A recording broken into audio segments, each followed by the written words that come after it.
What skills does it take to become an audiophile?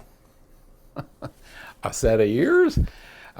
This question comes from Mike Bowen in West Richland, Washington. And Mike writes to me and he says, I've got many hobbies like woodworking and photography. There are a lot of things to buy, but also to learn. Watching one of your videos recently made me wonder if there's any skill required in becoming an audiophile. I know it takes effort to learn how to listen and fully appreciate a good musical presentation, but beyond that, it seems like the primary requirement is lots of money. What skill does it take to become a talented audiophile? Well, you can spend a lot becoming an audiophile. Trust me. I know people that have spent fortunes. I have personally. I don't think it requires a lot of money to become an audiophile. So there are many great examples. Take our little Sprout integrated amplifier. My son Scott created it. He designed it and came up with the creation. Why? Because so many people, like Mike, would like to be audiophiles but can't afford it, right? So here's a little $600-700 complete amplifier. You hook up a decent pair of speakers. I think we have a package for like $800. Speakers, Sprout, the whole bit. And it's audiophile, absolutely. I think the distinction of an audiophile is somebody, yes, it's a hobby, but I think the distinction is that it's somebody who cares about the way it sounds. Like somebody who cares about how food tastes. Now, there are plenty of people, in fact, most people, they will tell you, oh, I like good food. But they'll eat anything. As long as it tastes good, that's all right. Look at the people lining up at McDonald's, for goodness sake. But then there are folks who really pay attention to food or to one of my favorite things, bread. I'm a bread snob. Crusty bread, that's just, oof. Not big on the Wonder Bread, but that good crusty bread. But a lot of people I love cake bread. And that's fine, that's great.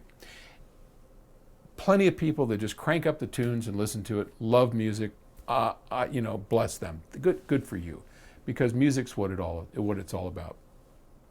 But for an audiophile, the skills you just need to know that it exists. You need to know that you can have a step above what most people listen to where it sounds live. It sounds like the musicians are here and you're getting what's on the recording. And that's really all you need. You don't have to spend a lot of money. I would encourage anybody interested in being an audiophile to get rid of that notion. You can come to us and not spend a lot of money. You can go to plenty of other companies that care about sound quality. So, one of the things I'm learning, here's Paul going off on a ramble. We're sitting up here at Octave Records, and I've been working, Terry and I actually have been working in a partnership to learn the art of mixing. And I got to tell you, it's really an art. Recording is not that hard. Mixing, wow. You see this board here, and all of these are various multi-tracks that we have recorded. So like over here is the kick drum and the bass, and when we're playing something, the art is to make it sound live, because it actually was recorded live, but then getting all the levels right so that when you listen to it, it sounds live. Like right now, I'm futzing around with a Danny Schaefer mix. And Danny's great. Love the guy. And here you can hear some of, like, if we did. Left her with a glass of water. You hear that? Okay. So here's the bass. Finally taught her how hard No bass. life could be. Too much bass. Oh, sweet Getting it just right. with a glass full of seven. There's the electric guitar. Thought money on the table Organ. could settle. It's I just love it. It is so creative and so hard.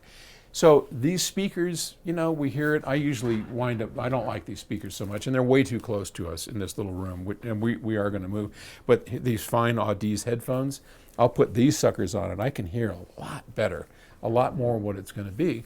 And then we make this mix, and then we put it on a little card, pure DSD, and we walk all the way across the building to where Music Room 2 is on the IRS, and I put it on and I listen to it, and it's like, oh God, I didn't get that right. And I run back in. It takes hours and hours and hours, and we tweak and turn and change, and then go listen to it on the reference system to find it. And that's what Octave Records is all about. Now someday we will have our PS audio speakers, which will be very close to the IRS sound.